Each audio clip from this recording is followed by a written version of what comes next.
Good morning, it's April 22nd. This is Two Notable Friends. I'm not sure if you borrowed money to end college or university, but a lot of people did and a lot of people did not. I attended and graduated from a four-year university. I worked each and every summer in the steel mills of my hometown, Pittsburgh, Pennsylvania. I worked while I was attending school. As a result, I was able to avoid taking out student loans and graduated debt-free. My wife and I have four daughters, and we promised that we would pay their education because we were able to do so. They all have graduate degrees, including one lawyer, and they walked away from school debt-free as well. Now, I want to be upfront about student loans. For some students, it is the only way they're going to be able to attend an institution of higher education. But what they seem to ignore is that when you take out these loans, you're obligated yourself to pay them back. They also seem oblivious to some of the degrees they're seeking and their relationship to good-paying jobs. You may like to study ancient history, but unless you can leverage that into a good paying job, you're going to be facing a mountain of student debt that you cannot pay off.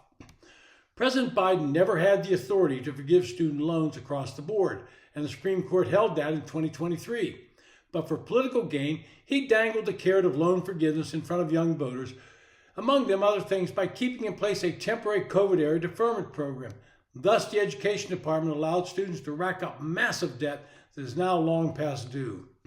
Between 2021 and 2024, federal student loan debt increased by more than $60 billion a year, while the Department of Education manipulated repayment plans and forgiveness policies until only 38% of student loan portfolio was in repayment. That's unsustainable both for students and taxpayers. Now, under a new administration, the policies on student debt are changing. The Department of Education will conform the department's repayment options to a federal court decision and end the Biden-era practice of zero interest, zero accountability forbearances that are pushing borrowers into loan delinquency and default. On May 5th, they will begin the process of moving roughly 1.8 million borrowers into repayment plans and restart collections of loans in default.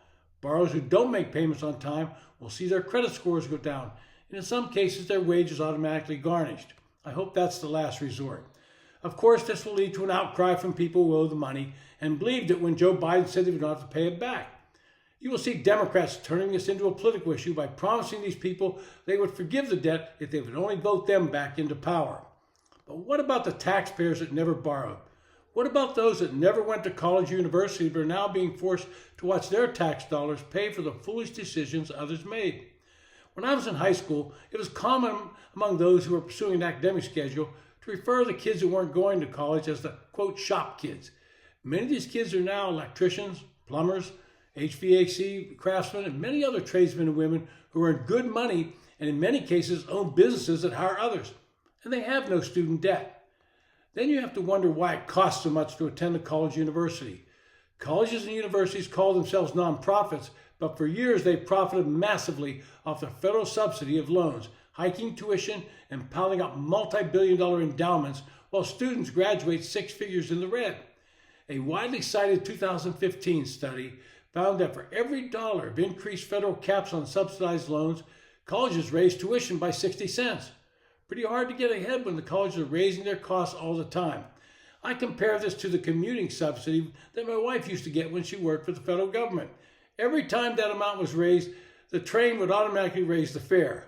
This is how higher education seems to work, and the real losers are the students and the taxpayers.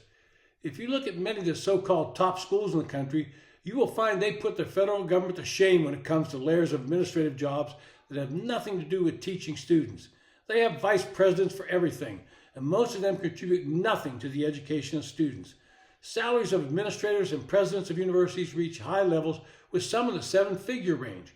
Professors spend more time writing and doing personal research than teaching, leaving that basic task to graduate teaching assistants. And as I mentioned, many of the degrees granting programs that qualify for student loans are worthless on the job market, but colleges continue to accept students to these programs and encourage them to borrow to pay for them. Accountability is a two-way street. If the government is going to push to hold student borrowers to account, they should also push colleges to be responsible and transparent. These schools should be required to publish the graduation rates in those degrees and the job opportunities with expected salaries if they finish the degree. But students keep racking up debt with little understanding of how they're going to repay it.